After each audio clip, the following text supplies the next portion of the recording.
Hello friends, പുതിയൊരു വീഡിയോയിലേക്ക് എല്ലാവർക്കും സ്വാഗതം. അങ്ങനെ അജാസ് അവർണികയുടെ വീട്ടിൽ ചെന്ന് നോക്കുകയാണ് കേട്ടോ. അവർണിക എന്താണെന്ന് ചെയ്യാൻ അറിയാനായിട്ടാണ്. അതായത് അവർണിക ഇനിയിപ്പോൾ വല്ല സൂയിസൈഡും ചെയ്യുമോ അങ്ങനെയൊക്കെ ഒരു ടെൻഷനാണ് കേട്ടോ നമ്മുടെ അജാസിന്.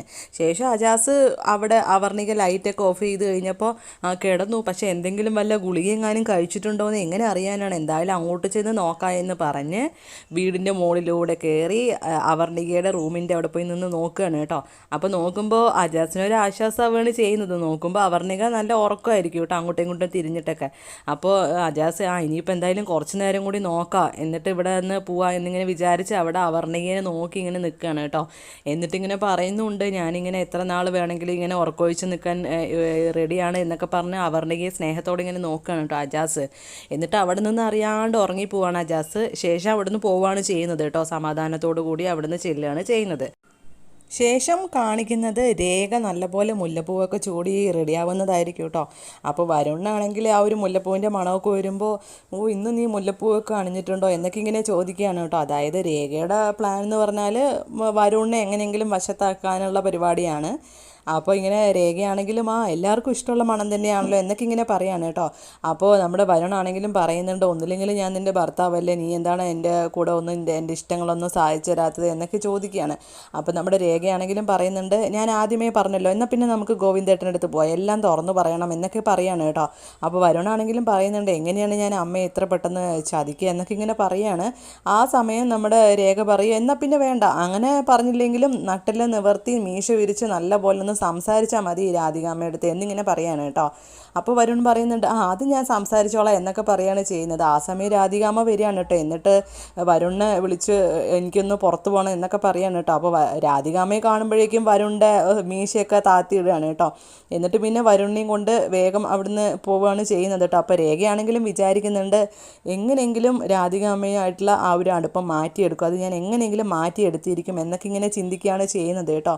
ശേഷം കാണിക്കുന്നത് ഗീതും ഗോവിന്ദും ഓഫീസിൽ പോകാനായിട്ട് റെഡിയാവുന്നതായിരിക്കും. രണ്ടുപേരും താഴെ ഇറങ്ങി നിൽക്കുകയാണ് കേട്ടോ പോകാനായിട്ട്. ഈ സമയം കാഞ്ചന പറയും, നിങ്ങൾ രണ്ടുപേരും ഒരുമിച്ച് പോണത് കണ്ടാൽ രാധികമാമി വന്ന് പ്രശ്നം ഉണ്ടാക്കുമോ എന്നിങ്ങനെ പറയാണ് കേട്ടോ. അപ്പം നമ്മുടെ ഗീത രാധികാമ്മേനെ ഒന്ന് ആക്കി പറയുന്നുണ്ട്, രാധികാമ്മയുടെ നെഞ്ചത്തായിരിക്കും ഞാൻ കളിക്കാൻ പോകുന്നത് എന്നിങ്ങനെ ഒന്ന് ആക്കി പറയാണ് കേട്ടോ. എന്നിട്ട് ഗോവിന്ദ് പറയും, ഈ പറഞ്ഞത് കൂടി രാധികാമ്മയുടെ അടുത്ത് പറയാൻ മറക്കരുത് കേട്ടോ കാഞ്ചന എന്ന് പറയുമ്പോൾ, ഇല്ല മാമ എന്ന് പറഞ്ഞ് അറിയാതെ ഓക്കെ പറയാണ് കേട്ടോ നമ്മുടെ കാഞ്ചന. ശേഷം ഇവരിങ്ങനെ സംസാരിച്ചുകൊണ്ട് നിൽക്കുമ്പോഴായിരിക്കും വിനോദും വിലാസിനിയും കയറി വരുന്നത്. അങ്ങനെ വിനോദിനെയും വിലാസിനെയും കാണുമ്പോൾ ഗീതുവിന് അതിയായ സന്തോഷമാവാണ് ചെയ്യുന്നത്. പറഞ്ഞ് വേഗം അമ്മയുടെ അടുത്തേക്ക് ഓടി ചെല്ലാണ് കേട്ടോ ഗീതു. അപ്പോൾ വിനോദാണെങ്കിലും പറയുന്നുണ്ട്, ഒരു സന്തോഷ വാർത്തയുണ്ട്, അച്ഛൻ ഒരു ലെറ്റർ അയച്ചിട്ടുണ്ട് ചേച്ചി എന്ന് പറഞ്ഞ് ആ ലെറ്റർ കൊടുക്കുകയാണ് കേട്ടോ. അപ്പോൾ ഗീതു ആണെങ്കിൽ അത് വായിക്കുകയാണ് ചെയ്യുന്നത്. ഒരു തീർത്ഥാടനത്തിലാണ് മൊബൈലൊക്കെ ഉപേക്ഷിച്ചത്, അതുകൊണ്ടാണ് എന്നൊക്കെ പറഞ്ഞിങ്ങനെ ഓരോ വർത്തമാനങ്ങൾ ഇങ്ങനെ കത്തിൽ എഴുതിയിട്ടുണ്ടാവും കേട്ടോ, എവിടെയാണ് എന്നുള്ളതൊക്കെ. അപ്പോൾ ഗോവിന്ദന് ഇത് കാണുമ്പോൾ ഒരു ഡൗട്ട് തോന്നുകയാണ്, ഇനിയിപ്പോൾ ഇത് അച്ഛൻ തന്നെയാണോ അയച്ചത്, അല്ലെങ്കിൽ ഇത് ഇനിയിപ്പോൾ ആ കൊലയാളി തന്നെ അയച്ചതായിരിക്കും എന്നൊക്കെ പറഞ്ഞ് ഗോവിന്ദന് മൊത്തത്തിൽ കൺഫ്യൂഷൻ ആവുകയാണ് ചെയ്യുന്നത്.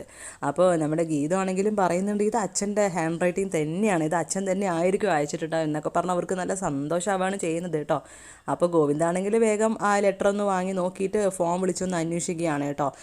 എറണാകുളത്ത് നിന്നും ട്രാവലിംഗ് പോയിട്ടുള്ള ആ ഒരു ഡീറ്റെയിൽസും കാര്യങ്ങളൊക്കെ അന്വേഷിക്കുകയാണ് ചെയ്യുന്നത് കേട്ടോ, തീർത്ഥാടനത്തിന് പോയവരുടെ ലിസ്റ്റൊക്കെ. അപ്പോൾ അങ്ങനെ ഗോവിന്ദാണെങ്കിൽ ഫോൺ വിളിച്ച് ചോദിക്കുന്നുണ്ട്. ഈ സമയം നമ്മുടെ ഗീതുവും അതുപോലെ തന്നെ വിനോദും വിലാസിനിയും എല്ലാവരും കൂടി പ്രിയയുടെ റൂമിലേക്ക് ചെല്ലുകയാണ് ചെയ്യുന്നത് കുഞ്ഞിനെ കാണാനായിട്ട്. അപ്പോൾ കുഞ്ഞിനെയൊക്കെ എടുത്ത് ഇങ്ങനെ കൊടുക്കുന്നുണ്ട് കേട്ടോ. വിലാസിനിക്കാണെങ്കിൽ അതിയായ സന്തോഷമാണ് ചെയ്യുന്നത്. വിലാസിനി പറയുന്നുണ്ട്, ഇന്നാണ് ഞാൻ എല്ലാ ദിവസത്തേക്കാളും ഒന്ന് നല്ല പോലെ ഒന്ന് സന്തോഷിച്ചത്, എത്ര നാളായി ഒന്ന് സന്തോഷത്തോടെ ഇരുന്നിട്ട് ഇപ്പം എനിക്ക് നല്ല സന്തോഷമായി. പ്രിയമോൾക്കാണെങ്കിലും നല്ല മാറ്റമുണ്ട്, ഇത്രയും പെട്ടെന്നൊരു മാറ്റം ഉണ്ടാവുമെന്ന് വിചാരിച്ചില്ല എന്നൊക്കെ പറയുമ്പോൾ പ്രിയാണെങ്കിലും പറയുന്നുണ്ട്, എല്ലാം ഗീതു ചേച്ചി കാരണമാണ്, ഗീതു ചേച്ചി പൊളിയാണ് എന്നൊക്കെ ഇങ്ങനെ പറയുകയാണ് ചെയ്യുന്നത് കേട്ടോ. അങ്ങനെ അവർ ആ റൂമിലിരുന്ന് കുറേ നേരം കുഞ്ഞിനെയൊക്കെ താരാട്ട് പാടിയിട്ടും ഒക്കെ ഇങ്ങനെ കൊഞ്ചിച്ചുകൊണ്ടിരിക്കുകയാണ് ചെയ്യുന്നത് കേട്ടോ. ഈ സമയമായിരിക്കും ഗീതുവിൻ്റെ ഫോണിലേക്ക് അജാസ് വിളിക്കുന്നത് കേട്ടോ. അപ്പോൾ അവരോട് ഗീതു പറയും 1 മിനിറ്റ് ഞാൻ ഇപ്പോൾ വരാമെന്ന് പറഞ്ഞ് ഫോണിൽ സംസാരിക്കുകയാണ്. അപ്പോൾ അജാസ് ആണെങ്കിലും പറയും അവർണികയുടെ കാര്യമാണ് പറയുന്നത് കേട്ടോ. അവർണികയുടെ കാര്യം ഇപ്പോൾ വല്ലാത്ത അവസ്ഥയാണ്. ഓഫീസിൽ പോയിട്ട് കുറേ നാളായി എങ്ങോട്ടും ഇറങ്ങുന്നില്ല, ആൾ വല്ലാത്തൊരു മാനസികാവസ്ഥയിലാണ് എന്നൊക്കെ ഇങ്ങനെ പറയുകയാണ്.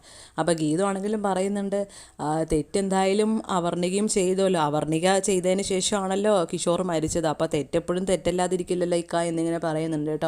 അപ്പോൾ അജാസ് ആണെങ്കിലും പറയുന്നുണ്ട് ഇനി ഈ പഴയതൊന്നും അവർണികയെടുത്ത് ഇനി പറയരുത്, എന്തായാലും സംഭവിച്ചു പോയി, ഇനിയിപ്പോൾ അത് പറയണ്ട. കാരണം കൊലയാളി ശരിക്കും അവർണികയാണെന്നും പറയാൻ പറ്റില്ലല്ലോ.